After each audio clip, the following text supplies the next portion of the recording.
My name's Darren and welcome to my workshop. A couple of things to show you. Really, first of all, I've been after a knife for a little while that I could keep in my pockets of my apron, that I could fold out one-handed and use nice and easy. So I found myself this Friska's Pro folding utility knife, which is good. It's got a little button on the side, press that and you flick it out nice and easy, and you can fold it away just as easily. Great little knife, comfy to hold. Very happy with it so far. Not sponsored by them, just bought it today, paid money for it. It seems to have a good blade. They reckon the blade will stay sharp much longer than normal. Haven't had it long enough to find out yet. Alright, so while I've got the knife out, let's open this up. I've got myself the Ryobi R18ST-0 stapler, 18 gauge stapler.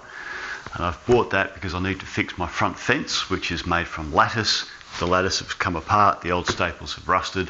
Hopefully the wood's not too brittle, because it's going to be a lot cheaper for me to staple it back together and paint it rather than just replace the whole fence. So that's the purpose of this. I'll be interested to see how it goes doing the job. Okay, so it's supposed to take 18 gauge staples from 10 millimeters up to 38 millimeters in length. So I've bought myself an assorted packet of staples to go with it as well. These go from 16 to 32, so they're well within the range. Alright, let's open up the box and have a look. Probably don't really need the knife, to be honest. Damn, I was hoping to use it.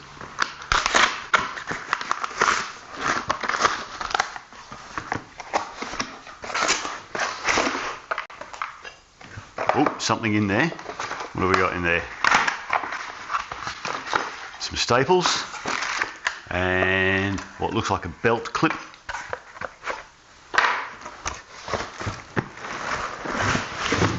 And the unit itself, and a set of instructions, and that is it. Nothing in this piece of cardboard.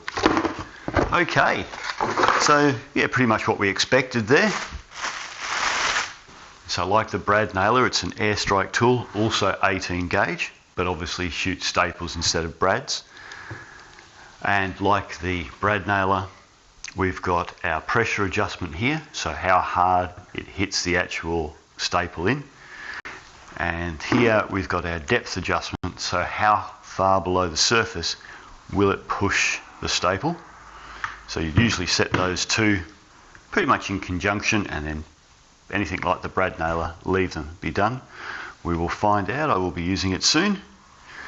These are our soft tips, so that obviously has to push in before the brad can fire, and this little plastic cover just stops you marring your surface. And quite cleverly, we've got a spare one just tucked in on the unit there. I like that. That's quite good.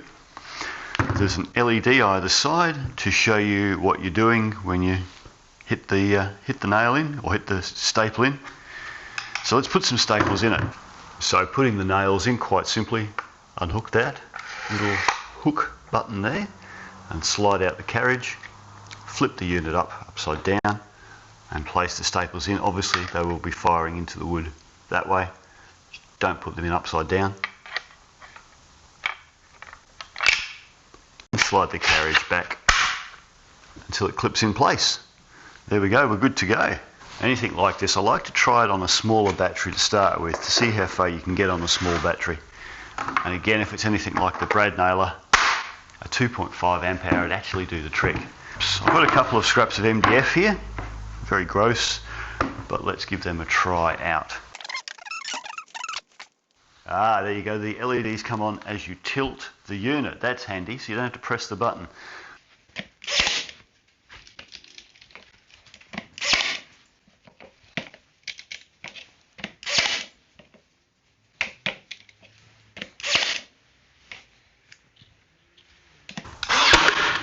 There we go. Okay. No doubt I will fast forward through that. So now I've got the height of the unit set, so the staple I'm using is just below the level of the timber, and that's ideal. So now I'm going to go out and put it to some real world use, see how it goes, and I will report back to you.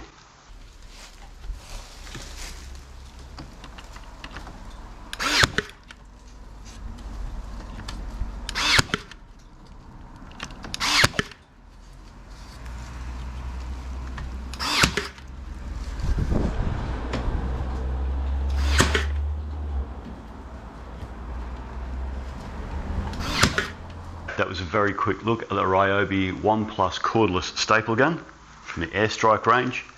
It worked very well. Pros and cons. Cons, not really, there's not really any cons. It used the battery a little bit quicker than the brad nailer would. I did deplete a 2.5 amp hour battery on a cartridge full of staples. So if you've got a full day of stapling to do, maybe get yourself a 5 amp hour battery, maybe even have another battery in reserve. But it performed admirably. It drove all the staples in correctly. It was easy to set the depth at the beginning and didn't have to touch it again. So I can recommend that if you need a staple gun, this one's worth the effort, and it's a hell of a lot easier than those old manual staple guns that were really hard to squeeze. This one, it's so easy. Hopefully that's been of some help. Have a great day, and I will catch you in the next video. Bye for now.